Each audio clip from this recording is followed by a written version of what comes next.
Each year, Microsoft Research hosts hundreds of influential speakers from around the world, including leading scientists, renowned experts in technology, book authors, and leading academics, and makes videos of these lectures freely available.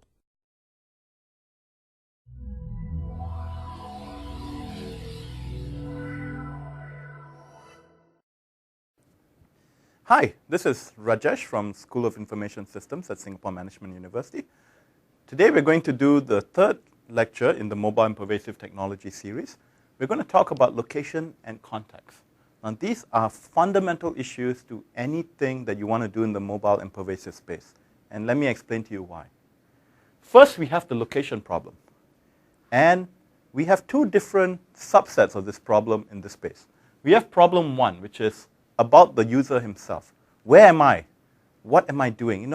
Am I in Redmond recording a lecture? Am I in Beijing recording a lecture? Where am I located? You have to be able to differentiate whether I'm in the US, whether I'm in China, whether I'm in a particular room, or whether I'm on a particular street. And to do this, you actually need local information. You need to know something about the area you're in, and you need to couple it with a global map so that you have perspective of where the guy might be in the future. But that's only problem one. We then have problem two, which is where are other people? Most notably, where are my friends? Where are my colleagues? Or where are the people I don't want to meet? Where are they right now? And for that, you actually need their local information.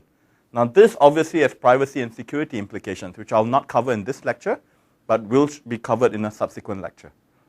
For example, if you want to know where your best friend is located, that might be easier because your best friend actually knows you and is willing to share his location with you.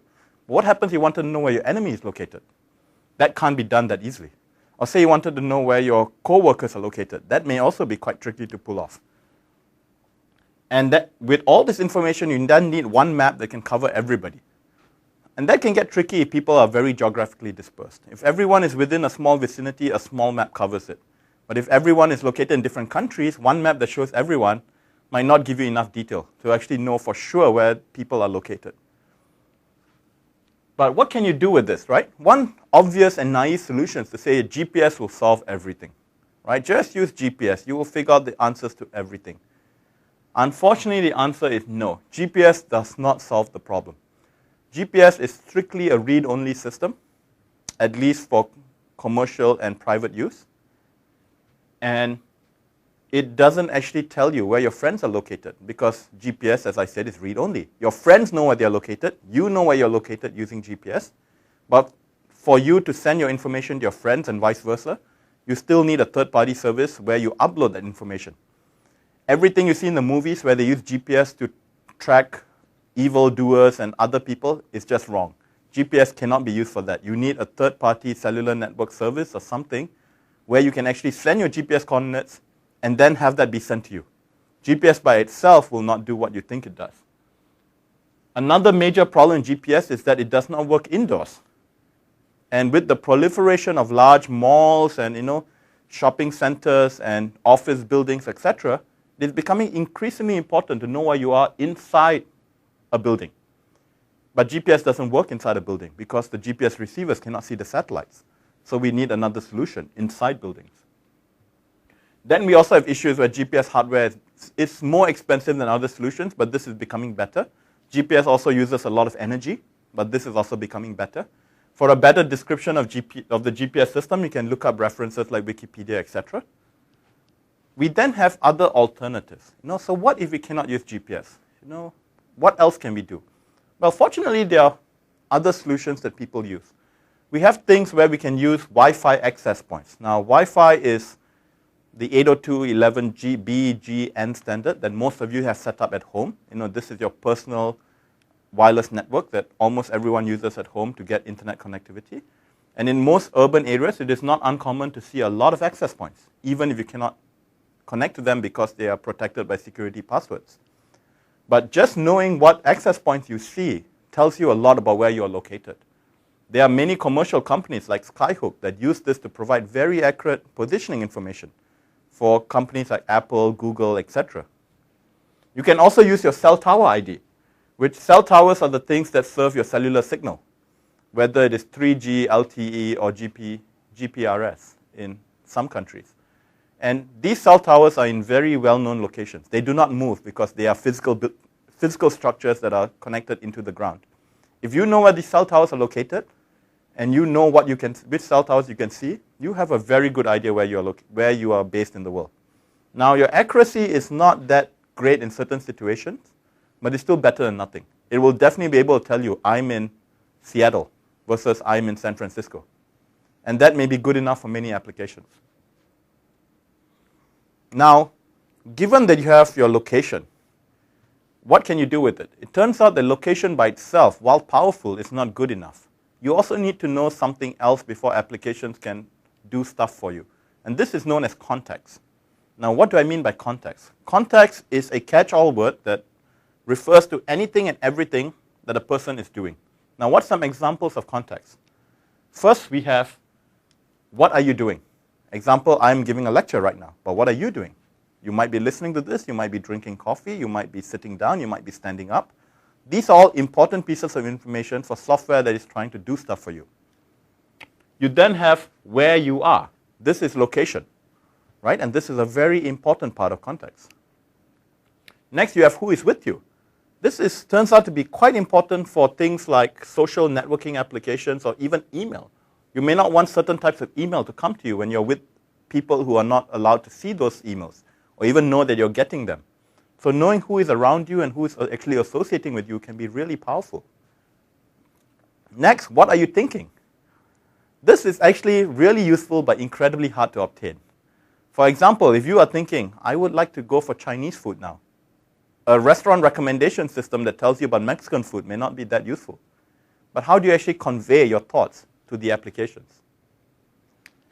What are you wearing? This could be important for certain types of applications like fashion apps. What are you carrying? Do you have a camera with you?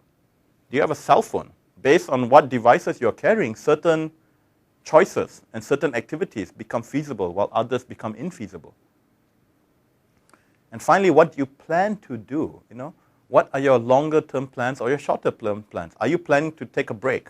Are you planning to work on a paper? Are you planning to watch a movie? All of these things impact which applications become useful to you and what recommendations or choices are most appropriate for what you want to do right now. Now, what is a problem with collecting context? It seems like we would like all these things, but unfortunately, they are really, really hard to collect. Right? How do you measure context? How do you know that you have what it is that you are trying to collect? How do you know that you know, for example, what are you thinking? How do you know that this is what I'm really thinking right now and that I'm not lying to you or making stuff up? Unfortunately, we don't do a very good job with this. We do it really, really poorly. We can ask people, but then we have no way of guaranteeing that what we actually found out is actually correct. So what can you do if you cannot measure accurately? Well, one fatalistic approach is to give up. Just say, yeah, we can't do it, so we won't use it at all. Unfortunately, this is not the correct solution. Even with half-decent context, you can still make very, very good applications. They can still do a lot of amazing things. So you can do three things. You can approximate the context, you can infer, you can use what we call heuristics. I will cover all of these in turn in the next few slides. So in the broad spectrum of context approximation, there are a couple of approaches. One is to guess. You just make up something, Say the question is, what am I thinking? You go, yeah, he's thinking about dogs.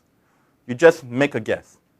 And the benefits of this is it's very simple to build. You can just pick anything you want. But the disadvantage of this is it's usually disastrous in practice. You are very, very unlikely to be correct. So any system that's built that is trying to help the user, that is built on top of guesswork, most likely will be a disaster. Next, you can ask the user to tell you. Every time you need to know, like, what am I thinking? You put up a big text box and say, what are you thinking right now? Or if you need to know where the user is located, you put up a big text box and say, type in your location.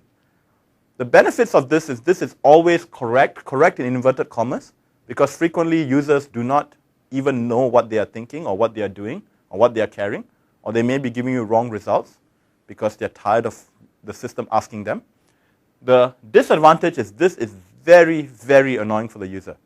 If you use a system that's always asking you for inputs, like what are you doing, where are you going, this will be a disaster. There are many, many notable examples from history. One of them is the paperclip that arrived in Office, for example. And there are other similar systems that have really annoyed users. So please don't do this.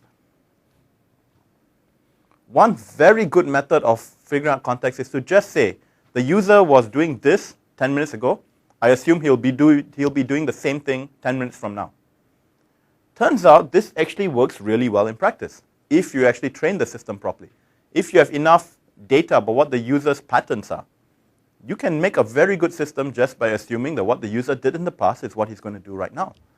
The big disadvantage of this is that if the user actually changes what they're doing, the system takes a long time to react.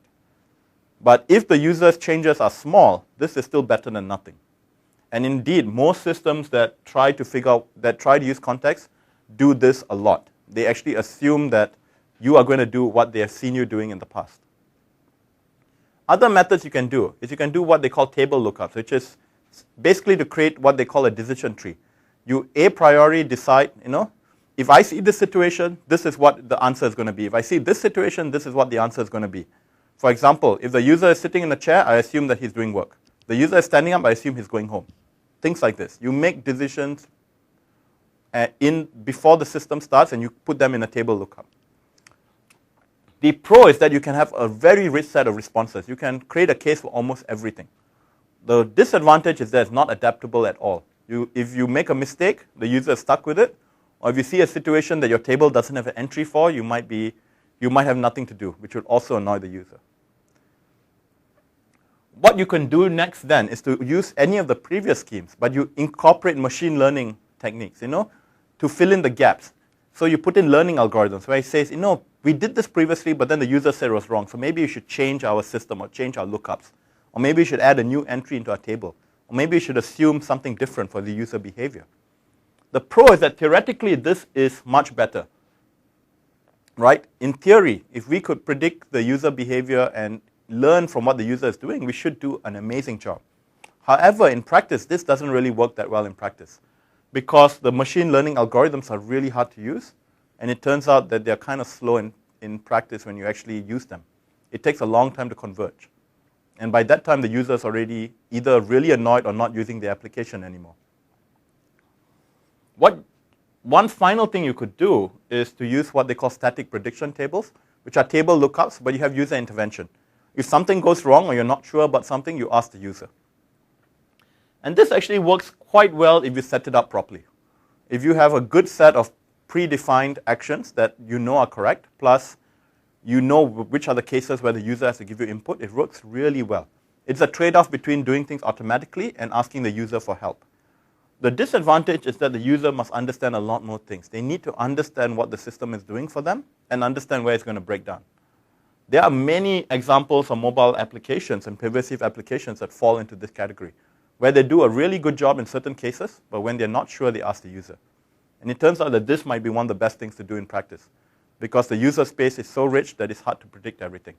And with that, I come to the end of this lecture, and I hope at the end of this lecture you have a good understanding of what is location, what are the two problems that we need to solve in location, namely first to figure out where you are, and next to figure out where your friends are.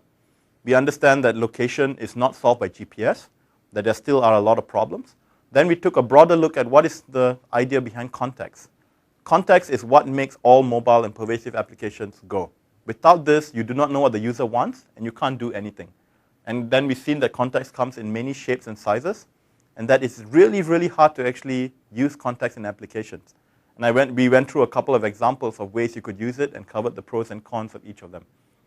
So hopefully at the end of this lecture, you have a better understanding of how to use context and when it breaks down, and why this space is still full of opportunities. Thank you very much.